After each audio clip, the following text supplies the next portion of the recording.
Magandang araw po sa lahat ng ating mga tagapanood. Welcome to another episode of the Capital Updates. In this week's episode, we are going to give you information on all the events that have transpired for the past 2 weeks. Dahil layunin po ng aming programa na bigyan kayo ng mga balita tungkol sa mga nangyayari dito sa ating gobyerno sa Lanao del Sur sa pamamahala ng ating gobernador na si Governor Mamintal Bombet Alonto Adyong Jr., amin pong i-feature ang aming mga nakalap na balita sa nakaraang 2 linggo. Una po sa ating mga balita ay ang ongoing project na bridge sa may bandang Mapandi at ito po ay siguradong makakatulong sa paglesen ng ating traffic problem dito sa Marawi City. Binisita po namin ang kanilang site nung nakaraang buwan at ito po ang aming panayam sa kanilang punong inhinyero kasama na rin po ang ating governor na si Governor Adyong. Heto po at panoorin nyo. Good afternoon. Sa lahat, itong projects is funded under regular crowd 2013. Ito dito na dumaan sa DPWH Region 10. The total length of this project is 94.147 linear meter.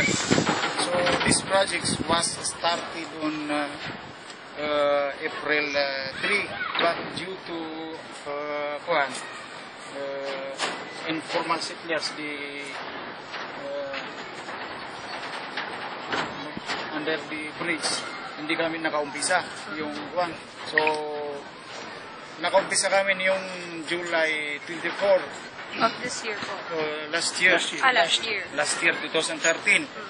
So ito na yung status ng projects. The present activities reinforcing of still bar for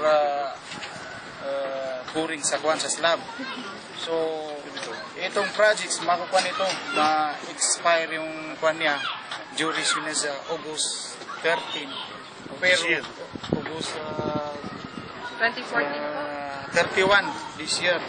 So as per yung forma natin sa Kabdil, ang sabi nila baka makaya natin yung target dito completion. So by August 31 this year 2014.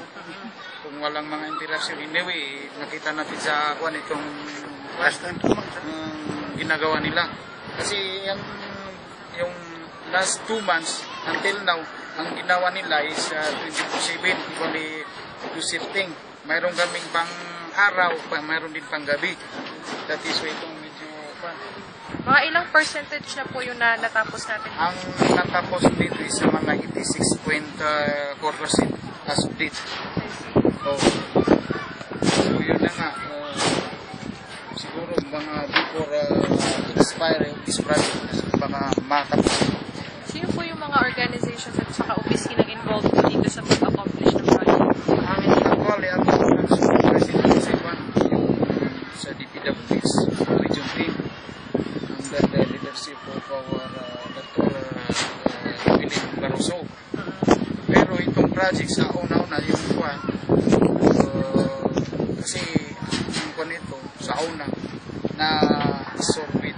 So based on evaluation report from the structural engineering from Central Office and Regional Office, it was found out as anytime ito masisira itong building bridge. That is why our provincial governor parang kinonsiderita niya talagang ito mariklisan itong projects dahil sa yung mga tao na masira ito, especially yung natin sa Marawi na talaga yung traffic dito. Kaya nga, so yung narinig ko sa mismo siyang personally nag-follow dito sa Central Office early to facilitate sa mag-release na itong funding si Governor Adyong. So ang ating provincial governor po nag-facilitate po para mapabilis ang pagpapabilis ng ating bridge. Oh. Siya yung personally nag-follow up doon sa mga sa Central Office para kasi kailangan talaga ito kasi yung nandito kami sa baba so may dadaan na mga sakyanan. Yung mga tao dyan, sila mismo nagsalita na takot sila daw kasi baka anytime na mahulog sa kanila yung tulay. Oo. Yun na nga na extra kanila yung kwento para makuha nito matapos. Pero siguro nakita natin sa litrato sa kwan nito, baka before or honor before the expiry, baka matapos ito. Sino po yung mga kasama niyo, mga officials or mga authority persons po sa pag-complete ito? Pakilala naman po kayo. Actually, I am the assigned project engineer of DPWH of this project's construction of Agus Bridge to along National Road, Agus Boulevard. Dito na yung RE ko, si Engineer, halika, punta ka dito. Si Engineer Janel Abiola. Yung mga kasama namin dito, sila ni Engineer Mamo, si Mimi, si Ansari, na sila dito kasi nandun sila sa region. May pinapalak ng mga papilis. At saka yung ME, Material Engineer, si Jamil Gandambra. Sa construction firm under Cabdil Construction, ito na yung si Engineer James Dimaran, Project Engineer of Cabdil for this project. Yung foreman niya, si Tata. Magaling ito. Marami kaming natutunan sa kanya kasi based on their experience for the previous na na-construct nila na mga tulay, it is more than 50 units na tulay na construct nila. So medyo hindi na kami nahirapan dahil sa yung mga kung whatever na yung medyo hindi so alam nila yung pagkuhan. Magaling talaga itong at saka yung mga engineer din. Minsan nag-consult kami kay Governor, engineer din eh. Nga po eh. Alam niyo yung mga pagkuhan. Kaya baka rin na bisi pag meron na baka rinisi sa local TV na si Emir Desa si Kumadang Lataw. Sabab ko bilay nyo kaya dito no si Galabakan. Umpiar tano apa po sa national government sabi administrasyon niya gini Pinoy. Ay pili niya nagtanong sa kaya mga darpatan lagi lanaw so sa kapaguluan niya ng kaya gobernador tanwa si gobernador Mamintal Bumpit Ajong. So mga pia na mga dato adisi di nalabak pantak sa upgrade-release ang tanwa kailangan tanwa tagwaranaw. So buto itir na punalaman ang tanusirang si kung mga galbagiran kiyawid niyan tanwa akala madaglataw si kung mga umpia itungger tanwa gobernador kita ro sa tanwa di tanong limang galbak para kang bunan tanong naguti ma-piruang sa Assalamualaikum warahmatullahi wabarakatuh. Kasalukuyan pong tinatapos ang ating bridge sa Mapandi at kung makikita nyo sa inyong mga screen, nakabuhos na po sila ng semento at malapit na matapos ang project na ito. Noong July 31, 2014, dumating po ang ating mga bisita from the National Youth Commission galing pang Maynila para po mag-conduct ng tinatawag na Provincial Youth Development Index, Provincial Data Gathering and Validation, dito po sa New Capitol Complex sa May Social Hall. Kasama sa naging thrust ng programang ito ay ang pagpresenta ng National Youth Development Index results, hindi lamang po sa national kundi kasama na rin po ang regional at provincial. Ano po nga ba ang Youth Development Index or YDI? Youth Development Index aims to measure youth development in the areas of education, participation, health, and employment. Dahil tumataas na ang numero ng ating working youth, nararapat lamang na tulungan natin sila to achieve their full potential to become a productive driver of social-wide development outcomes in the country. Dahil sa pagbuo ng Youth Development Index, mai-improve natin ang planning at implementasyon ng policies na may kinalaman sa pagtulong natin sa ating mga kabataan sa Pilipinas. YDI can also encourage data collection in the area of youth development. Nagkaroon ng workshop sa mga provincial agencies at local youth organization. Ang purpose ay para ma-validate ang naipresenta ng National Youth Commission na YDI results sa province, ma-identify ang sitwasyon ng ating youth from the agency's perspective, and consequently to determine the youth's perspectives on the ideal community per dimension. Last August 4, 2014 naman ay ginanap sa Governor's Conference Room dito sa New Capitol Complex ang tinatawag na BDA or Bangsamoro Development Agency Orientation and Updating to the PLGU or Provincial Local Government Unit on MTF-RDP Partnership Program. Ano po ang MTF-RDP? Ito po ay Mindanao Trust Fund for Reconstruction Development Program na ipinapatupad ng BDA or Bangsamoro Development Agency. Ang BDA naman po ay pinamumunuan ni Dr. Safrula Dipatuan. Ang BDA ay isang ahensya ng MILF na inaatasan sa pagtataguyod ng proyektong pangkaunlaran sa mga lugar na apektado ng kaguluhan sa Mindanao or conflict-affected areas in Mindanao. Sa programang MTF-RDP ay nabibigyang proyekto ang mga komunidad na target ng programa. Ang mga proyektong ito ay nakakatulong sa mga problema o pangangailangan sa komunidad tulad ng mga pasilidad sa agrikultura at pangingisda, water system, tire path at iba pa.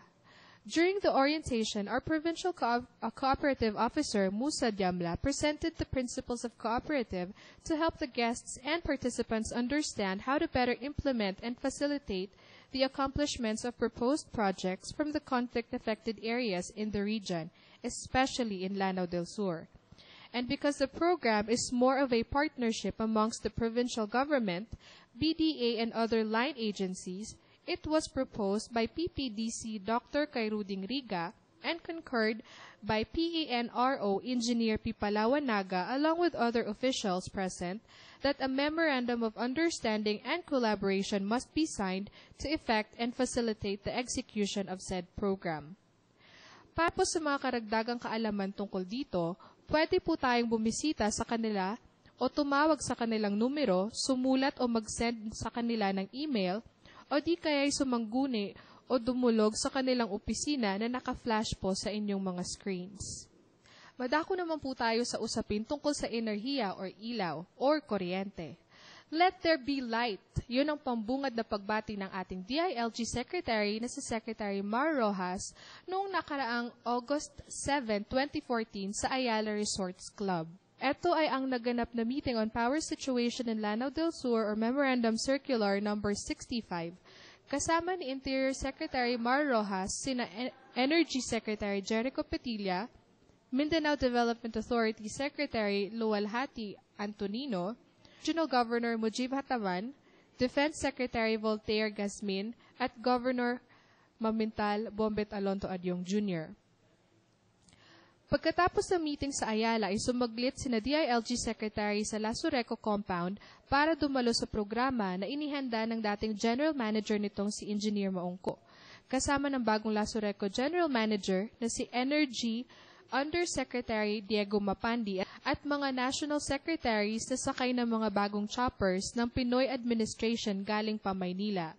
Dumiretso sila sa isang pagtitipon-tipon sa Governor's Conference Hall sa Capitol Complex para humarap sa mga media at Lanao del Sur mayors at formal na i-anunsyo sa pangalawang pagkakataon na ang maayos na ang matagal ng problema sa kuryente ng mga tao sa Lanao del Sur. Kasabay sa pag-anunsyong ito ay ang pagkilala na rin sa bagong mamamahala sa Lasureco na si Undersecretary Mapandi. Dumating din sa meeting ang Lanao del Norte Governor na si Honorable Muhammad Khalid Dimaporo at ang ating 1st District Congressman na si Honorable Ansarudin Huki Alonto Adyong. Malapit na pong umalis ang ating mga kapatid na Muslim papunta pong Kingdom of Saudi Arabia para po sa Hajj ngayong taon. At dahil po layunin ng Adyong Administration ang pangalagaan ang kalusugan ng ating mga kasamang Bangsamoro ay nagkaroon po tayo ng 2014 Hajj mobile vaccination. This was a joint undertaking between the provincial government, of course with the help of our PHO or Provincial Health Office at ng NCMF or National Commission on Muslim Filipinos, pati na rin po ang IPHO or Integrated Provincial Health Office. Nakausap po natin ang mga doktor and other officers who made this event a very successful one. At ito po, panoorin natin ang ating interview sa kanila. Assalamualaikum warahmatullahi wabarakatuh. Misaba proare dok na ayag na mala ay pagisig yang ay mga bangsang emanan na miyati mo si sa gyangay provincial gymnasium Capitol na gyangay kiyati mo iran si na banda gayso mga lokstano pagaritano miyakap niya ta pnehaji si sa gyangay 2014 Uway, banda, namapya nagyang ito asakad ni maka panutul si kuwayamanan yan na mga kamapiyaan na miyakwayaran si sagyang gaya upaman na kapapantagan na administrasyon ko kapaguluan ni ron ni Governor Mamintal Bumbital Lonto Adjong sabab ko sigo miyangaw na aya kailaitan na sumanga bangsa tanwa di manayhaji na sisiram pusun sa Manila igira lagi daya ayamanan yan na oras sa ipnayaji so sa mana na miya kalubog kakati imanto na sinusiran na upaman na di kapang makunay sa kita kido ayamanan na Okay na. Salamat. Assalamualaikum warahmatullahi taala wabarakatuh. Now, isa sa programa gaya Governor Tano na si Governor Bumbit Adjong kapamakuna sa mga pilgrims. Every year uman ragon na ito din sa programa niya. Na langon saya na miyan nalamat sumada kalataw na dimnay kadi sabab sa di na sirang karikuran di sirang sun sa Cagayan di sirang makasung sa Manila ngay si Eden iman to na so miya ka-register si 1,137 so may register si sa opisina sa NCMF region 9B no? nanagyan na kapabakunuhan iman to na tulo ka bakuna po na yan meningitis, meningococcemia flu ago oral polio vaccine. Tuloy vaccination tanoy man to. Nagiden no paman na uman ragon nagiden ni programa ni Governor Bumbit Adjong. So madakalataw kagiya miya kapuno-puno miya puno ay gym na minalamat sira ni Governor Adjong. Agi kuan niya na pero di siran pagagasto kay siden langon upama sa kuan Capitol kuan compound si sa gymnasium nananalangon na kuan apya so kakanira na libre mambo pya ka libre din ni Governor mga pilgrims na meals na iserviran nagituboy makuanragan maturo si imanto na successful gaya vaccination miya gula-ula ordo na mga maito muskila nakasulbad buwa kay kuan na imanto nakataya so mga saik mambo na meeting sira ni manto may layo antay da mabakunahi adya mairan na bandap man kuan upaman na marines tano o maptun po na yung mga vaccine musada ka bakunay na kauto in-announce sila napsong sila ni manto taman sa alas 4 so vaccination tano ni manto na sa may ni na gituboy maputuro ko pasin madakal 1,000 salamat. Assalamualaikum warahmatullahi taala wabarakatuh. Sa manutudok nagyab sa gyang upaman na iman to kaya ba ko na isi sa gyang languan na makapni niya at paghat si sa gyang 2014 na naman na ada puno to inibigay kiran na Falklands ayaman na niya para kiran sabab sa gyang utuwa disiran na matayaw mo sa gyang kaya pahataling umayran si mga paridno to ko panagundaman na gyang provincial governor o langwan na luksi ang pagarin niya na ayaman na makapni niya at iman tuwaragun punayhaji inshallah so sa manutudok na isa punuto amya panutul lagi ang kunang mga doktor madakal ko na mga labi sa pulo ang doktor amya kataling umasi sabab po sa gyang utuwa ayad na kabaya gobernador na gyang utuwa so langwan na luksi ang pagarin niya na miya kapani at pnehaji na ayaman na disiran na karganan si sa gyang utuwa kapunggan na tirang o diran di kapreparado na adi ko punutuwa ayaman na mga eksamen may pantagsi ko ubad na sakit matatago ko umanipis sa katawan na adam bano pa preparado na pulong punsi ko mga doktor sir kanu mga doktor para si ko mga tao ayaman na kailangan na kapgan sa bulong sa kota oras akyato kawan na adna mga ito problema si ko health yan nakaw to alhamdulillah Oy na kalipatan ko na magusayo pa ma na gibo vaccination na yan na may coordinate pa po si Governor sa Integrated Provincial Health Office IPHO, headed by Dr. Minalang si Minalang, Dr. Minalang, Alinadir Minalang, ako si Dr.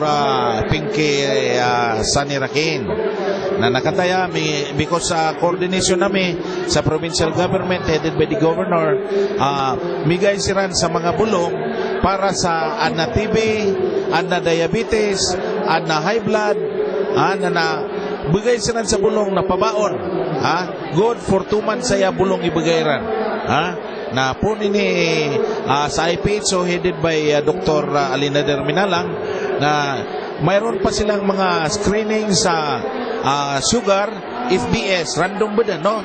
Glucose. Tapos mayroon silang mga screening mabu sa blood pressure, mamadakal mabuhi mi akuan, no? Langon na yan in coordination with the provincial government, Bureau of Quarantine, NCMF, ago IPHO, no? Apeso military, PNP. Ang mga babae, mga mama, PNP, na piyakasupan si Igop, may request si Igop para i-secure peace and order sa vaccination. So gito pamanalangon na mga agencies na we join hand in hand, upamana sabab sa order ni Governor na kailangan maka-coordinate langon na para successful sa vaccination tano. Tama ni man to nakato di sila magay sa bulong. So sakit na baon 2 months to 3 months. Awidan niran sa Saudi so mga ana hypertension, ana diabetes, ana TB. Sa manuto na so langwano miatsika pa keto kawanad na magagda mo lawasya na mga ito panyakit na bigyan niyo silang sa pulong para si kuwamanan yan na ngutatiga good for 2 months o 3 months na pag-usar nila nagamuta mga pulong ay nibugay kiran para si ko sakitiran. So sa manuto na isay niya di manggulaw la miya kapia-pia si kung mga bangsa tanong si sagyang garanaw sabab ko di kailangan upasiran na pumasa sa bulong kaadun din na bulong pag-ready para duwag. Nagyuto nakalipatan ko po so adna mga NGO si inamiugup tano agi Red Cross okay na always joining hand in hand tiga mga basta na mga kuan mga activities kapantag sa health, mga disaster na so Red Cross, Philippine Red Cross Lanao Sur Marawi City headed by Madam Maray Paajong na nagyuto mingugup mapusiran saya sira ni miugup sa assistance so mga mga locks senior citizen inugupan niran nakalipatan ko mambo na adna lecture tanupon kagiya regarding prevention sa MERS ago Ebola virus. May lecture pon silang kagiya adna mga espesyalista may lecture kagiya ago apya ka hand washing paano ka upaman na magunab sa lima na miya demonstrate po nito niran kagiya. Ibig sabihin dito na well prepared din sa mga hadstano na bakuna, complete examination, may gamot, mayroong orientation na para mapyaso kapanay kadiiran.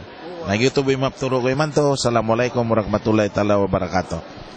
Ako to, isap no to emanan namin ang gulaw la si sagyang provincial capital agyang uta adun na mga doktor may lecture para si sagyang uta Ebola virus agyanan so di mapanutul ang uta Ebola virus di mapanutul iman to na kapakaya plalakawanan na panyakit si sagyang kaya eng tenwa Pilipinas so sama no to na ayamal lapin diskusiran na anto na isa importante anto na prevention anto na ikadipinsa sagyang uta lagi dito ang mga panyakit apo mga talinguma so so sama no to na miya kapiapiaw to sabab ko ay man na padapuno to sa panaguntaman no gobernador tano Saranaw agyang uta si Governor Adyong Giangguta lagi dito panyakit na sabab sa giangguta emanan yan na mga Muslim tano, mga Maranaw tano na inshallah na pakalidas ng tano sa nuwala. So giangguta emanan yan na gobernador tano, emanan yan na kapapantaga na si Governor Adyong, gusto emanan yan na mga inupudayan si Sagyangaya Provincial Capital,